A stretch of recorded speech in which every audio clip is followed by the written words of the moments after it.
الشیطان الرجیم بسم اللہ الرحمن الرحیم الحمد للہ رب العالمین والعاقبۃ للمتقین والجنۃ للمطیعین والنار للملحدین ثم الصلاة والسلام علی اشرف الانبیاء والمرسلین شفیع المذنبین نبینا ابی القاسم محمد اللہم صل علی محمد وعلی اہل بیتہ الطیبین الطاہرین الہداة المہدیین لا سیما بقیت اللہ فی الارضین روحی لہ الفداء وارواح العالمین واللعنة الدائمة علی اعدائهم اجمعین من حين عداوتهم إلى قيام يوم الدين أما بعد فقد قال الله تبارك وتعالى في محكم كتابه أعوذ بالله من الشيطان الرجيم فاذكروني أذكركم واشكروا لي ولا تكفرون صلوات پڑھ دیں محمد اللهم صل على محمد خداوند متعال کا نہایت شکر گزار ہوں جس نے ایک مرتبہ پھر ہم سب کو یہ توفیق عنایت کی کہ اس کا اور اس کے پاک بندوں کا ذکر بجا لا سکیں۔ اس کی بارگاہ میں دعا ہے کہ اس مجلس کی قبولیت کے لیے جو صدق و اخلاص شرط ہے ہم سب کو عنایت فرمائے۔ اسی مجلس کے صدقے میں ہمارے گناہان کبیرہ و صغیرہ کو معاف فرمائے، ہمارے آقا و مولا کے ظہور میں تعجیل فرمائے اور ہم سب کو آقا کی توجہ عنایت فرمائے۔ ایک درود پڑھیے محمد و آل محمد علیہ السلام۔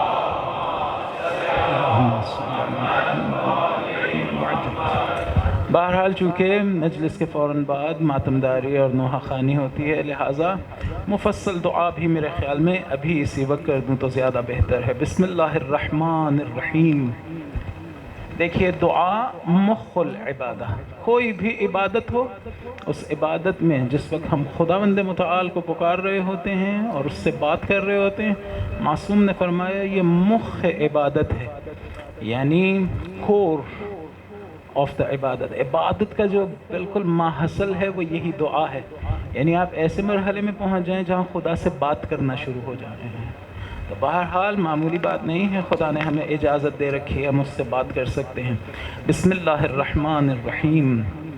الہی بک یا اللہ یا اللہ یا اللہ یا اللہ یا اللہ یا اللہ یا اللہ یا اللہ یا اللہ یا اللہ یا ارحم الراحمین یا ارحم الراحمین یا ارحم الراحمین یا ارحم الراحمین یا ارحم الراحمین یا ارحم الراحمین یا ارحم الراحمین۔ الہی بحق فاطمہ وابیہا وبعلہا وبنیہا والسر المستودع فیہا صلی علی محمد وآل محمد۔ مولا ہمارے امام کے ظہور میں تعجیل فرما۔ دعا اصل میں کچھ مانگنا ہے، خدا کو آواز دینا، اصل میں تو مطلب یہ ہے اسے پکارنا، لیکن جب ہم کچھ مانگ رہے ہوں اسے کہتے ہیں عربی میں سوال کرنا۔ تو واقعاً جس طرح سے گدھا سوال کرتا ہے، ایک بھکاری مانگتا ہے، اسی طرح سے خداوند متعال سے کہنا چاہیے خدا ہمارا مولا بھیج دے، ہمارے آقا و مولا کا ظہور ہو جائے۔ جس طرح سے انسان تپتے ہوئے دشت میں پانی ڈھونڈتا ہے اس طرح سے اپنے مولا کو ڈھونڈنا چاہیے، غافل نہیں ہونا چاہیے۔ بعض جگہوں پر میں نے دیکھا ایران کا فٹ بال میچ تھا کسی اور ٹیم سے، شاید امریکہ سے تھا، تو آپ سوچیں کہ کس طرح سے دو ملک جو ایک دوسرے سے دشمنی رکھتے ہیں ان کا فٹ بال میچ ہو رہا ہے۔ تو کیا تھا اس میں، یا بہرحال ورلڈ کپ کا میچ تھا، تو اس میں وہ ہار تو گئے، لیکن اگلے دن ایک پوسٹ میں نے دیکھی، اس میں لکھا تھا کہ مولا مجھے کل سمجھ میں آیا ہے کہ مجھے دعا مانگنی آتی ہے، یعنی تڑپ سے کسی چیز کو مانگوں۔ فرض کر لیں پاکستان کا کوئی کرکٹ میں جسے شوق ہو، ایک میچ ہے، آخری گیند پہ 6 رن چاہیے، پاکستان بیٹنگ کر رہے، جو بچے جوان ہیں کس طرح سے مانگتے ہیں، ایسے جیسے اور کچھ نہیں چاہیے سوائے اس کے، وہ بھی اسی کیفیت میں تھا۔ اس نے کہا اس کا مطلب ہے مجھے مانگنا آتا ہے، میں نے کبھی مانگا ہی نہیں کہ میرے مولا کا ظہور ہو جائے، مجھے مانگنا آتا ہے لیکن یہ نہیں مانگا میں نے اس طرح سے، یعنی اس طرح سے مانگوں خدا سے کہ خدا مجھے اور کچھ نہیں چاہیے، صرف ایک چیز چاہیے، میرے آقا بھیج دیں، میرا مولا بھیجے اس حال میں کہ وہ مجھ سے راضی ہوں، مجھے دیکھیں تو خوش ہو جاتے ہوں۔ اہل بیت علیہ السلام، امام علی علیہ السلام اپنے بعض اصحاب کو دیکھتے تھے تو خوش ہو جاتے تھے، اہل بیت بھی ایک دوسرے کو دیکھتے تھے، رسول خدا صلی اللہ علیہ وسلم جتنے مرضی پریشان ہوں، امام علی علیہ السلام کو دیکھتے تھے تو اپنی پریشانی بھول جاتے تھے، امام علی علیہ السلام جناب زہرا سلام اللہ علیہ کو دیکھتے تھے تو پریشانی بھول جاتے تھے، امام حسین علیہ السلام حضرت عباس کو دیکھتے تھے تو پریشانی بھول جاتے تھے۔ مجھے دیکھیں میرے مولا، خوش ہو جائے مجھے دیکھ کے۔ خدایا ہمارے آقا مولا کے ظہور میں تعجیل فرما، ہمیں ان کے انصار و اعوان میں شمار فرما، ہمیں حقیقی عزادار سید الشہداء بننے کی توفیق عنایت فرما، نیک اور صالح کثیر اولاد عنایت فرما، اولاد کی درست پرورش کرنے کی توفیق عنایت فرما۔ خدا وہ دعائیں جو مومنین کے دلوں میں اپنی بارگاہ میں قبول و منظور فرما، خدا مظلومین غزہ کی نصرت فرما، خدا ہمیں اپنی ذمہ داریاں انجام دینے کی توفیق عنایت فرما۔ بالآخر وہ لوگ جو دفاع کر رہے ہیں اسلام کا، مظلومین غزہ کا، مسلمانوں کا، خدا ان کی حفاظت فرما، خدا ہمیں اپنا کردار انجام دینے کی توفیق عنایت فرما۔ خدا وہ دعائیں جو ہمیں کرنی چاہیے لیکن تنگی وقت کی وجہ سے نہیں کر پا رہا ہوں یا غفلت کی وجہ سے، خدا ہمارے حق میں ان دعاؤں کو قبول و منظور فرما۔ خدا رزق حلال واسع عنایت فرما، مادی و معنوی رزق عنایت فرما۔ خدا اپنے خزانے سے ہم سب کو خیر عطا فرما، دعاؤں کی قبولیت کے لیے، مجلس کی قبولیت کے لیے، توفیقات میں اضافے کے لیے، مولا کے ظہور میں تعجیل کے لیے، گناہوں کی بخشش کے لیے، مولا کو راضی کرنے کے لیے درود پڑھیے محمد و آل محمد۔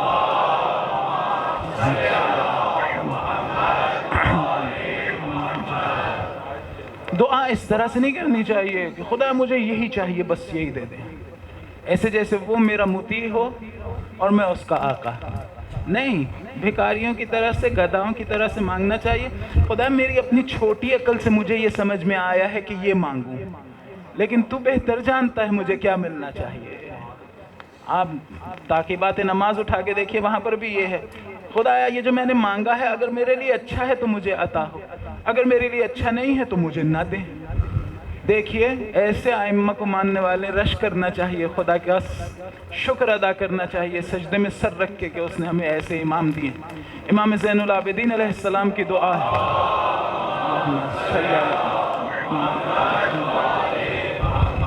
فرمایا خدایا تیرا شکر ان نعمتوں پر جو تو نے مجھے نہیں دی، خدایا تیرا شکر ان نعمتوں پر جو تو نے مجھے نہیں دی۔ اس لیے کہ بعض اوقات نعمتوں کو ہم اس طرح سے استعمال کرتے ہیں کہ اس کے بعد ہم خدا کے قریب ہونے کے بجائے اس سے دور ہو جاتے ہیں، تو وہ نہ ملتی تو اچھا تھا نا، وہ نہ ملتی تو اچھا تھا۔ تو خدا سے بہرحال یہ بھی شکر ادا کیا جائے، خدا تیرا شکر ان نعمتوں پر جو تو نے مجھے نہیں دی۔ تو دعا بہرحال اس طرح سے ہونی چاہیے کہ ہم خدا سے کہیں خدایا ہمیں یہ بات سمجھ میں آئی ہے، اگر ہمارے لیے اچھا ہے فلاں چیز اچھی ہے تو ہمیں دے، اگر ہمارے لیے اچھی نہیں ہے تو نہ دے۔ لیکن یوں دوستان بھائیوں دیکھیں، ہم خود تو اپنے لیے دعا کرتے ہیں، کچھ ایسا کرنا چاہیے کہ امام زمانہ علیہ السلام ہمارے لیے دعا کرے۔ کبھی ہم نے سوچا ہے کہ ہم ایسا کر سکتے ہیں کچھ جس کے بعد امام علی علیہ السلام، اہل بیت علیہ السلام سب ہمارے لیے دعا کریں؟ روایت میں ہے تعرضوا لدعاء علی لکم، کچھ ایسا کرو، رسول خدا صلی اللہ علیہ وآلہ وسلم نے فرمایا کچھ ایسا کرو کہ علی تمہارے لیے دعا کرے۔ ایک مرتبہ رسول خدا صلی اللہ علیہ وآلہ وسلم تشریف فرما ہیں، امام علی علیہ السلام بیٹھے ہوئے ہیں، برا ایک صحابی بیٹھے ہوئے ہیں، اتنے میں ایک خاتون آتی ہے، خیبر کے بعد ایک تشت میں گوشت لے کر آتی ہے، اور رسول پاک صلی اللہ علیہ وسلم مجھے پتہ چلا کہ آپ کو دستی جو بکرے کی ہے اس کا گوشت پسند ہے، محبوب ہے، تو وہ میں لائی ہوں آپ کے لیے، اس کو بھون کر وہ آپ کے لیے لے آئی ہوں، تو آپ تناول کیجئے۔ اتنے میں کسی کو بھیجا کہ جائیں روٹی لے کر آئیے، اب جو گئے روٹی لینے کے لیے تو یہاں پر برا امام علی علیہ السلام اور لوگ بیٹھے، اتنے میں برا نے تھوڑا سا ٹکڑا کھانے سے اٹھایا۔ امام علی علیہ السلام نے کہا نہیں برا ایسا نہیں کرنا چاہیے۔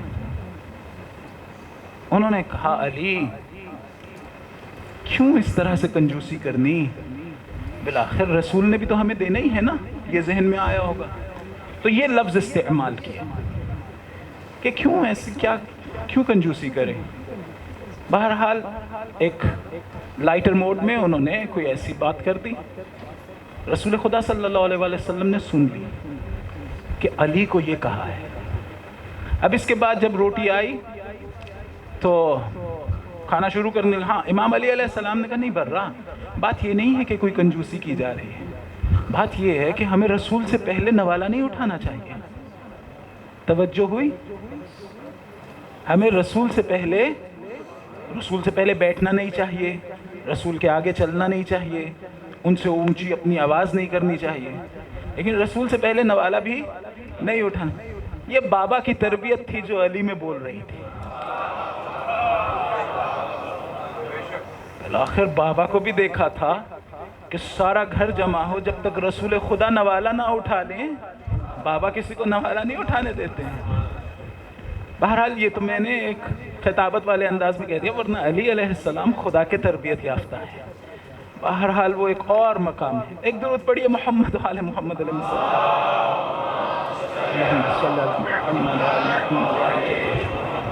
تو خیر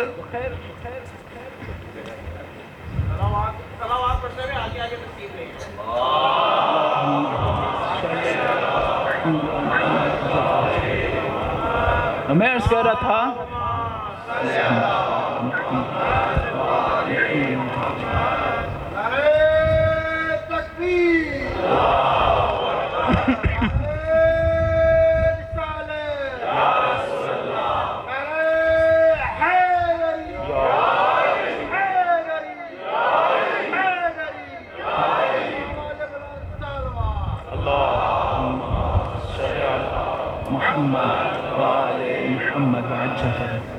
تو کہا نہیں ہمیں رسول پاک سے پہلے نوالا نہیں اٹھانا چاہیے، اور کہا دیکھو برا اگر یہ عورت آئی ہے یہ کہہ رہی ہے میں مسلمان ہوں، اگر یہ نہ مسلمان ہوئی بھی اب یہودن ہی ہوئی یہودی ہی ہوئی تو پھر اگر اس نے اس میں زہر ملایا ہوا ہے تو اب تم نے یہ جو نوالا لیا خدا نخواستہ اگر تمہیں کچھ ہو جائے تو سارے کہیں گے کیوں رسول سے پہلے اٹھایا تھا نوالا۔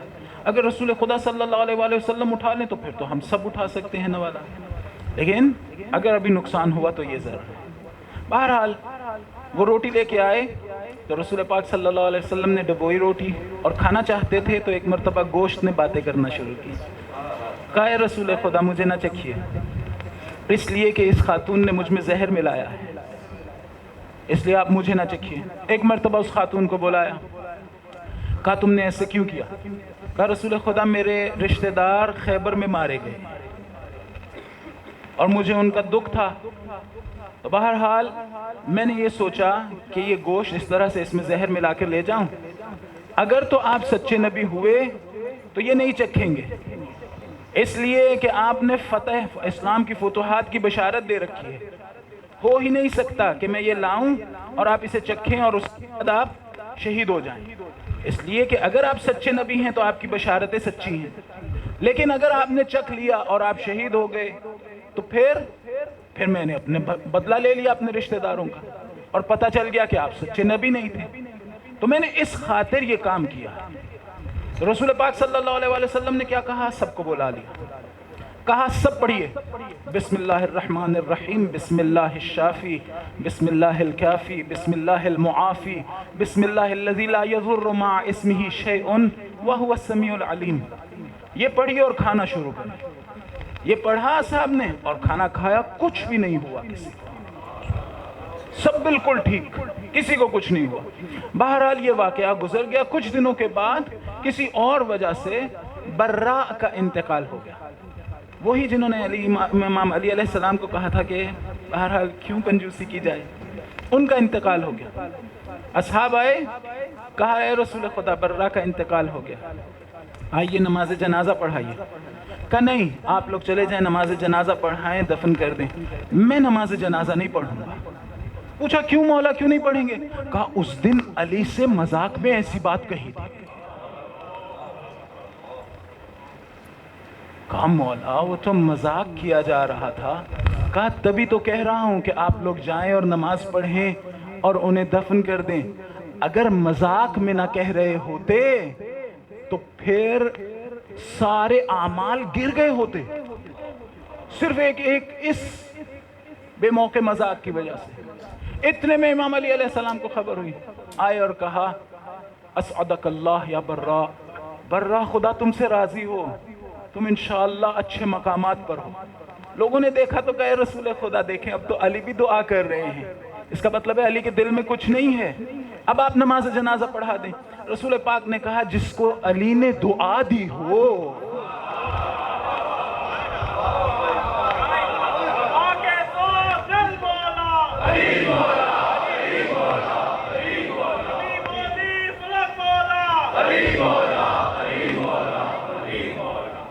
کہا جس کو علی نے دعا دی ہو وہ علی کی دعا مقبول ہے.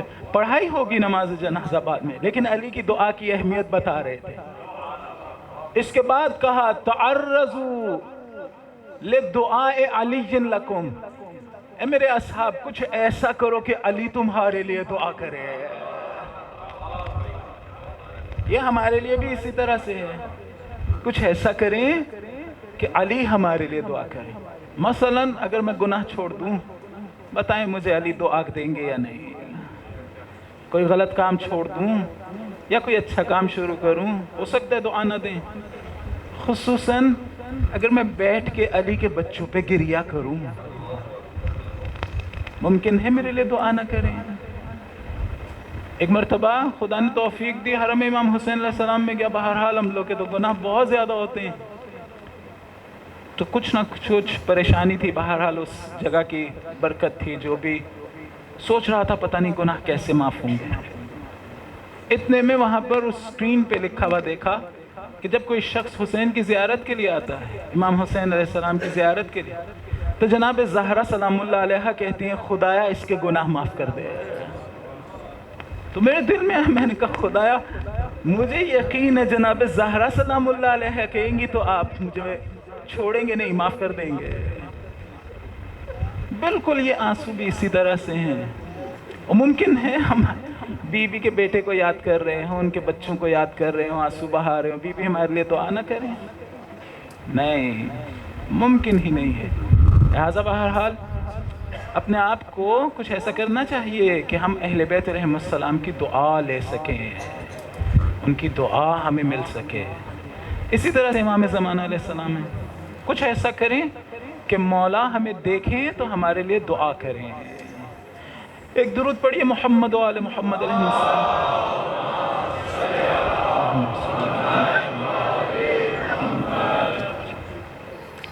میں کل عرض کر رہا تھا کہ انسان کے اعمال کی ارزش اتنی ہوتی ہے جتنی اس کی نیت ہوتی ہے. اگر نیتیں پاک ہوں تو عمل کی ارزش اور ہوتی ہے، اس کی اہمیت اور ہوتی ہے، اس کی قیمت اور ہوتی ہے. جتنی زیادہ ہماری نیت خالص ہوگی اتنی ہی زیادہ ہمیں اس عمل کی مزدوری ملے گی، اس عمل کی پاداش ملے گی، اس عمل کا اجر ملے گا. لیکن اگر نیتیں خالص نہ ہوں تو نہیں، پھر کوئی عمل قبول نہیں ہوگا. صدق و اخلاص، صدق نیت اور اخلاص عمل، یعنی عمل کسی ملاوٹ کے بغیر، نیت کسی بھی ملاوٹ کے بغیر پاک ہو. جتنی زیادہ، ہر شخص ایک ہی طرح کی نیت نہیں رکھتا. میں نے کل عرض کیا ہماری نیتیں ہمارے درجات کی ہیں. جب ہمارے نیتیں اس طرح سے ہیں اور اعمال نیتوں کے اعتبار سے ہیں، انما الاعمال بالنیات، ایک مطلب اس حدیث کا یہ ہے. یہ مطلب نہیں ہے انما الاعمال بالنیات یعنی میں کوئی برا کام کر رہا ہوں تو نیت میں نے مثلا بہت اچھی رکھی ہوئی ہو. ایسی کوئی چیز نہیں ہے، برے کام کی اچھی نیت نہیں ہو سکتی ہے. کوئی شخص چوری کر رہا ہو یہ سوچ کے کہ چلو یہاں سے چوری کروں گا اور کسی کی مدد کروں گا، نہیں، یہ کوئی اچھی نیت بھی نہیں ہے کہ آپ فلاں جگہ سے چوری کریں. اور یعنی حرام کے پیسے سے فرض کریں میں مجلس رکھوں گا، یہ کس طرح کی نیت ہے؟ یہ کوئی نیت نہیں ہے. بہرحال نیت پاک ہونی چاہیے. تو جیسی میری نیت ہوگی ویسی ہی قیمت ہوگی اس عمل کی. انما الاعمال بالنیات کا ایک مطلب شاید یہ ہو کہ اگر نیت کا درجہ بلند ہو تو عمل کا درجہ بھی بلند ہو جائے. اگر عمل ایک جیسا انجام دیں دو لوگ اور نیتیں ایک جیسی نہ ہوں تو دونوں کو ایک جیسی پاداش نہیں ملے گی، ایک جیسا اجر نہیں ملے گا. جس کی جتنی زیادہ نیت خالص ہوگی اسے اتنے زیادہ اجر ملے گا. بس ہم لوگ اگر ہمارے اعمال بھی مختلف ہو جائیں انہی نیتوں کی وجہ سے تو اس کا مطلب ہے کہ ہماری جو جنت ہوگی وہ بھی ایک طرح کی نہیں ہوگی. یہ نہیں ہوگا کہ سب کی جنت ایک طرح کی ہے، سب کی جنت مختلف ہوگی. میں نے کل عرض کیا تھا اشارتاً کہ ایک کی جنت یہ ہے کہ وہ آب کوثر لے رہا ہے اور دوسرے کی جنت کیا ہے کہ علی کے ہاتھ سے لے رہا ہے. آیت اللہ مصباح یزدی کا یہ جملہ ہے. انہوں نے فرمایا بعض لوگ آب کوثر پہ وارد ہوں گے، خوش ہوں گے اس بات پر کہ انہیں آب کوثر مل رہا ہے. بعض اس بات پہ خوش نہیں ہوں گے کہ آب کوثر مل رہا ہے، اس بات پر خوش ہوں گے کہ مولا کے ہاتھ سے مل رہا ہے. دونوں عمل کر رہے ہوں گے تو دونوں سے پوچھئے کہ آپ حوض کوثر پہ جانا چاہتے ہیں؟ کہیں گے ہاں جانا چاہتے ہیں. پوچھے کیوں؟ کہ آب کوثر سے سیراب ہوں گا. اس دوسرے سے پوچھے کیوں؟ وہ کہے گا علی کی زیارت کرنا چاہتا ہوں. اسے آب کوثر سے غرض نہیں ہے. آب کوثر بھی اگر چاہیے تو اس سے پہلے علی کی زیارت چاہیے. بہرحال نیتیں مختلف ہوگی. جب نیتیں مختلف ہوں گی اعمال مختلف ہوں گے، جنتیں بھی ایک طرح کی نہیں ہوں گی. قرآن کی ایک آیت کہتی ہے وَسِيقَ الَّذِينَ اتَّقَوْا رَبَّهُمْ إِلَى الْجَنَّةِ زُمَرًا. اس سے پچھلی آیت کہہ رہی ہے کہ جہنم کی طرف لوگوں کو کھینچ کر لے جایا جائے گا. یہ والی آیت کہہ رہی ہے جنت کی طرف کھینچ کر لے جایا جائے گا. جہنم کی طرف کھینچ کر لے جانا یہ سمجھ میں آتا ہے. جن لوگوں نے برے کام کیے ہوئے ہوں گے جب انہیں جہنم کی طرف لے کے جایا جا رہا ہوگا تو نہیں جانا چاہتے ہوں گے. جب نہیں جانا چاہتے ہیں تو اپنے آپ کو پیچھے کھینچ رہے ہوں گے اور انہیں کھینچ کر پھر لے جایا جائے گا. لیکن یہ جنت کی طرف کھینچ کر کیوں لے کے جایا جائے گا؟ جنت کی طرف تو دوڑ کے جانا چاہیے نا. کھینچ کر کیوں لے کے جا رہے ہیں؟ تو یہ مطلب بھی ہمیں سمجھنا آتا کہ اہل بیت علیہ السلام کے دسترخوان پر نہ آتے. روایت میں ہے قیامت کے دن جنت میں داخل ہونے سے پہلے جنتیوں سے خدا خطاب کرے گا، کہے گا تمہیں جنت میں داخل ہونے سے پہلے حسین کی زیارت چاہیے؟ یہ کہیں گے ہاں ہمیں امام حسین علیہ السلام کی زیارت چاہیے. یہ زیارت میں اتنے مشغول ہو جائیں گے اور زیارت اتنی طولانی ہو جائے گی کہ پھر فرشتے انہیں کھینچ کے جنت میں لے جائیں گے. ان سے پوچھو، ان سے پوچھو آپ کی جنت کیا ہے؟ یہ کیا کہیں گے؟ وہ جہاں پر نہریں بہہ رہی ہیں وہ جنت ہے؟ نہیں، یہ کہیں گے ہماری جنت کا نام حسین ہے. مولا ہماری جنت ہے. ایک درود پڑھیے محمد و آل محمد.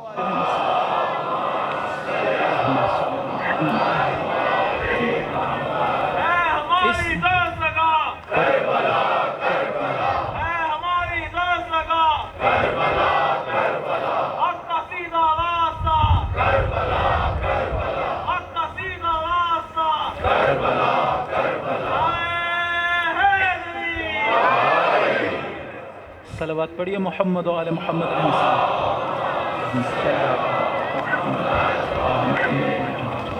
علامہ علی نقی نقن صاحب فرمایا کرتے تھے، ان کی میں نے عبارتیں دیکھی، یہ نعرے اچھی بات ہے، نعرہ تکبیر لگایا، نعرہ رسالت لگایا، نعرہ حیدری لگایا، یہ سب نعرے اچھی بات ہے، بالآخر ذکر مولا ہے، یہ سب اچھا ہے. لیکن انہوں نے کہا یہ جو آپ درود پڑھتے ہیں نا یہ ایسی عبادت ہے جس میں خدا بھی شامل ہے.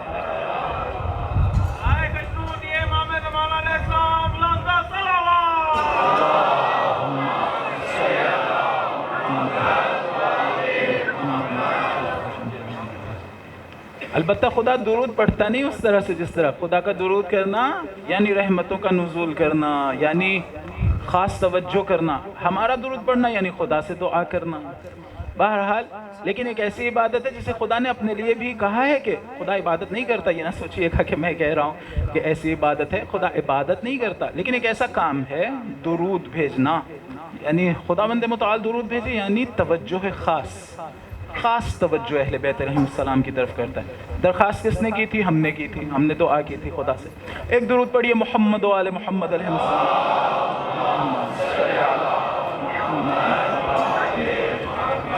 عبادت ہے لیکن ہماری طرف سے عبادت ہے، اور اعلیٰ ترین درجے کی عبادت ہے. اعلیٰ ترین درجے کی. زیارت جامع کبیرہ اٹھا کے دیکھیے، وہاں 3 اوصاف بیان ہوئے ہیں اسی درود کے کہ ہمارے نفسوں کی طہارت ہے. یہ درود اس کے ذریعے سے ہمارے نفوس پاک ہوتے ہیں. روایت میں آیا ہے من لم یجد ما یکفر به ذنوبہ فلیکثر الصلاۃ علی محمد و آل محمد. جسے یہ نہ سمجھ میں آتا ہو کہ میں اپنے گناہوں کی بخشش کیسے حاصل کروں، اسے چاہیے کثرت سے درود پڑھا کرے.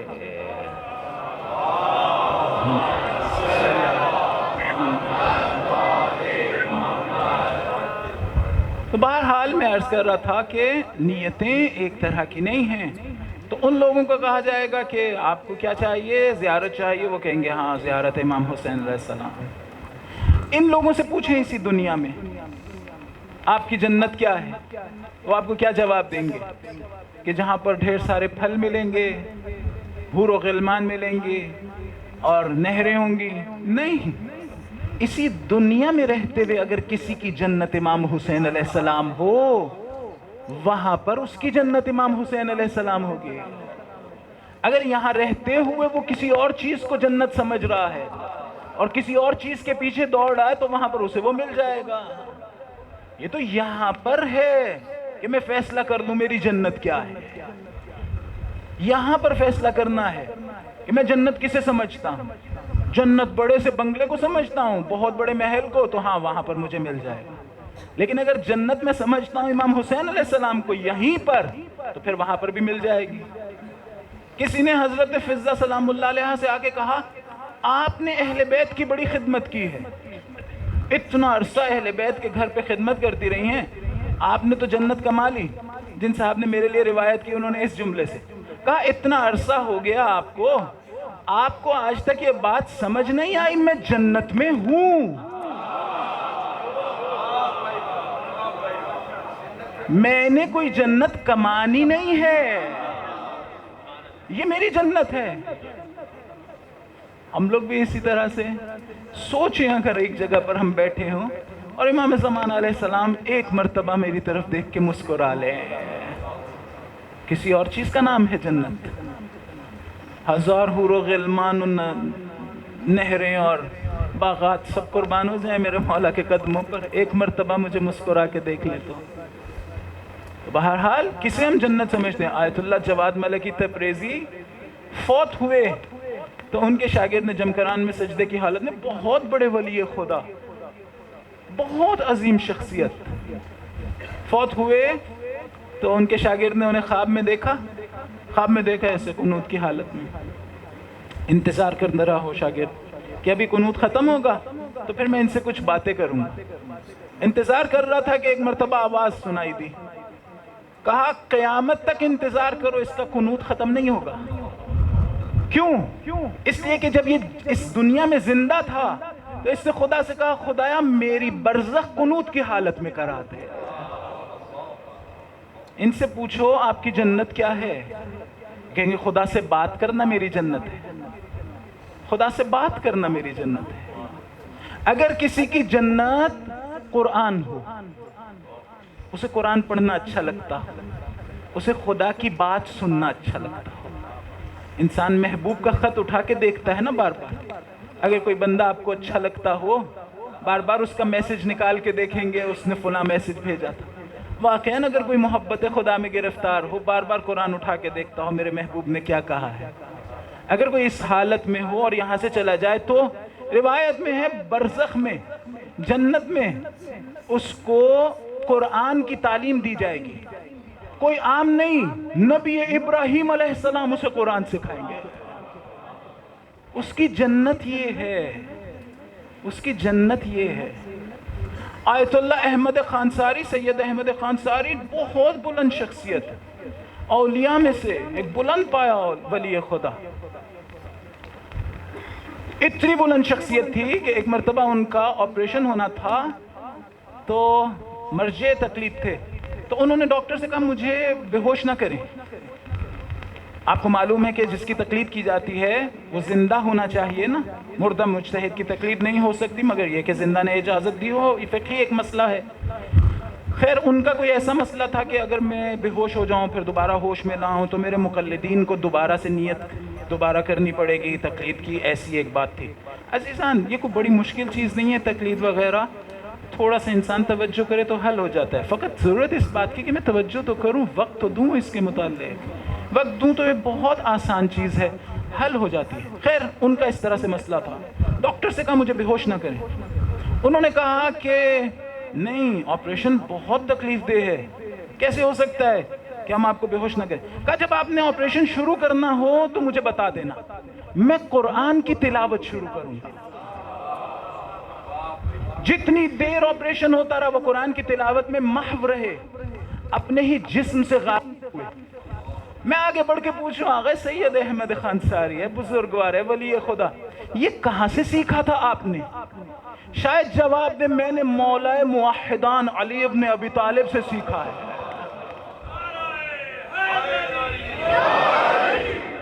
جواب دیں کہ یاد خدا میں اس طرح غرق ہوا جا سکتا ہے کہ انسان اپنے ہی جسم سے غافل ہو جائے، اس لیے کہ میرے مولا کو جب پاؤں میں تیر لگا تھا، جب کھینچا جاتا تھا تو درد ہوتی تھی۔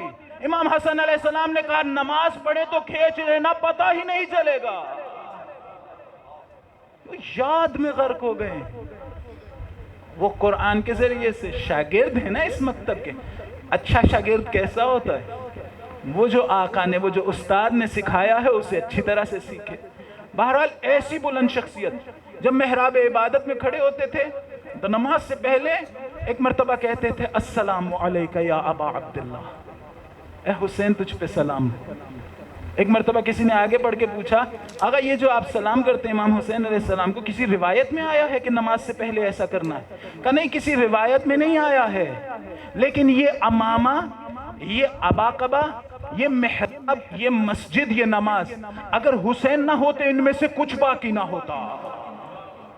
لہٰذا نماز سے پہلے حسین کا شکریہ تو ادا کر دوں کہ مولا آپ کا شکریہ یہ نماز بچ گئی۔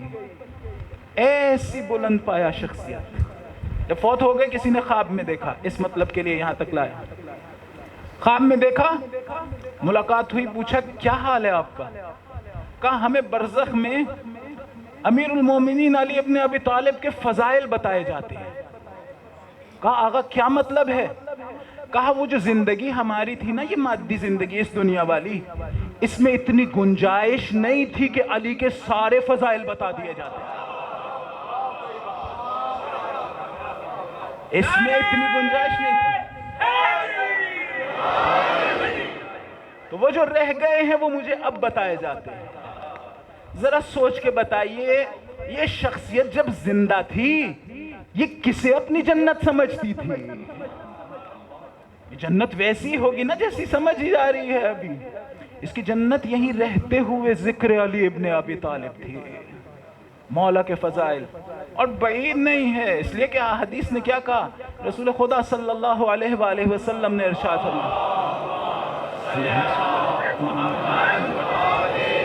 فرمایا علی اگر پوری کائنات کے یہ تمام درخت قلم بن جائیں، اگر تمام تر پانی سیاہی بن جائے اور تمام تر پتوں پر لکھا جائے، تمہاری ایک فضیلت کا احسان نہیں ہو سکے گا۔